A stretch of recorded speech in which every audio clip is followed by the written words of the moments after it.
ladies, how are you guys doing? Hope it's fantastic. I'm actually filming this kind of late in the evening, which I haven't done in a very long time. Not a fan. I prefer to film in the morning, but what can you do? Last minute, but it's gonna be good. Today I have a very special video for you guys.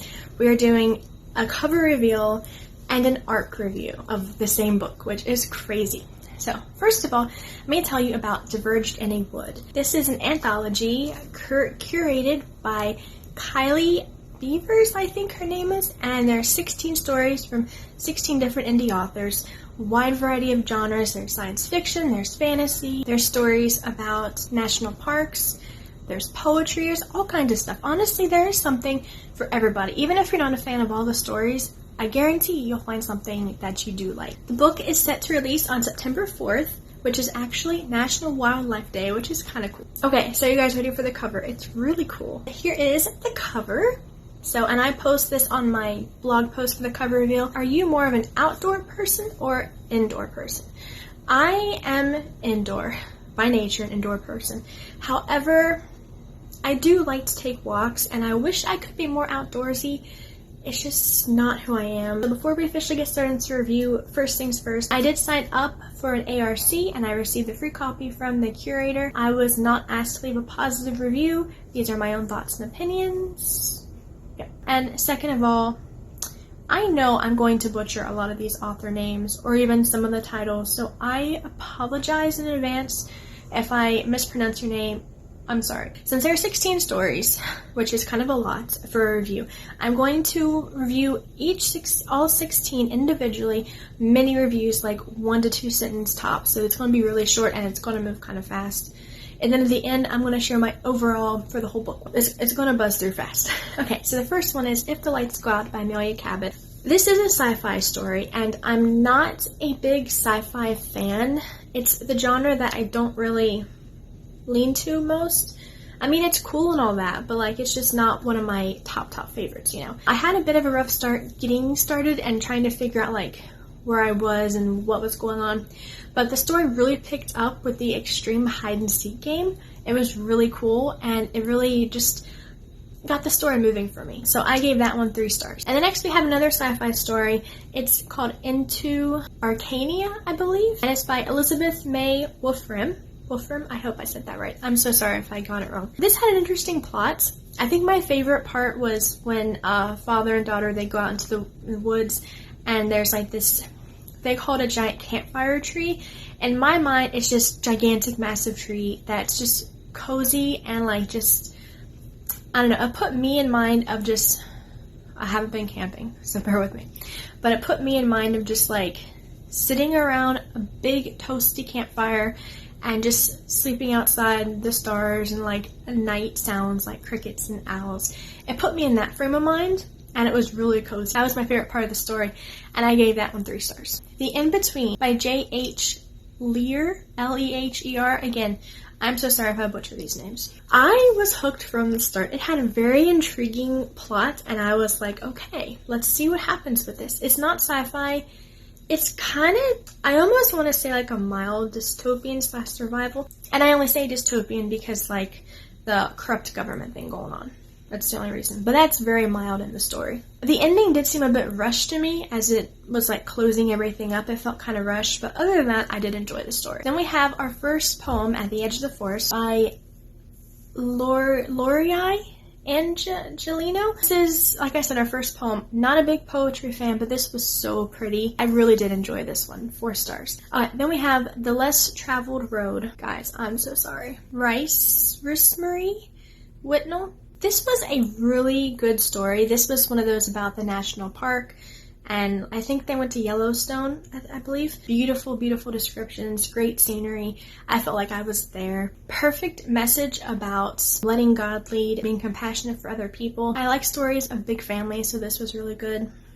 And I gave this one 4 stars. Trails in Time by Lillian Keith was a time travel story, and I'm there for it. I love time travel stories, and Ezra was a fantastic character. It was just really good all the way around. 5 stars. And then we have our first fantasy, which is The Misadventures of Prince Rugian. Rugen by Caitlin Phillips. This was really fun. Lots of good banter and sarcasm if you like that. It was really good. Sweet ending. It was awesome. I gave that 4.5 stars. Then another poem, Untouched by Emily Gingrich.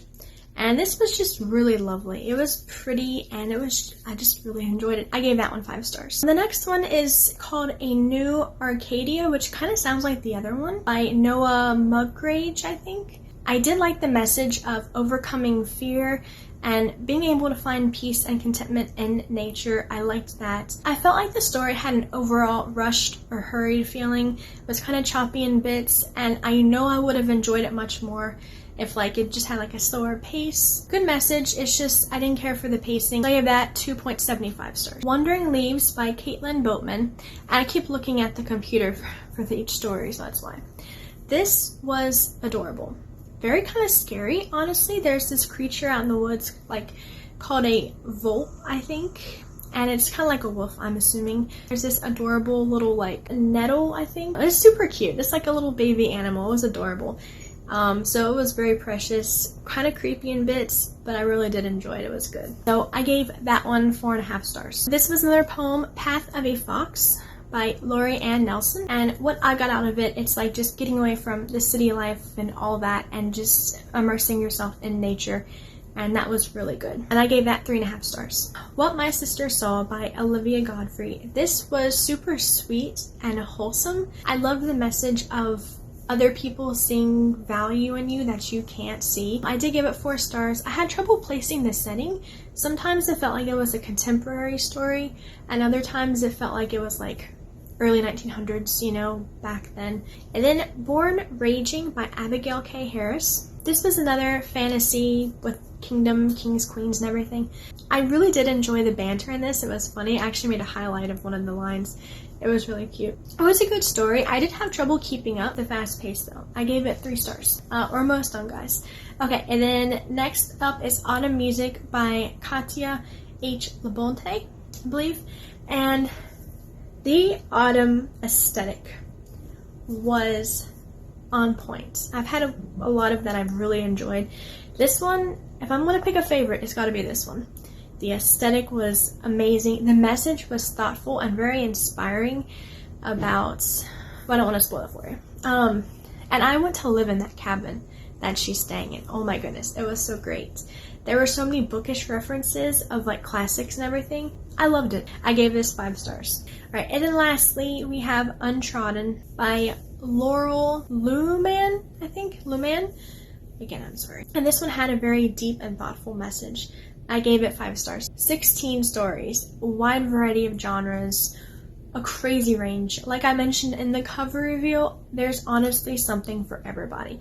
Even if you're not gonna like a couple of the stories, there's gonna be something you're gonna like because they're all over the place in a good way.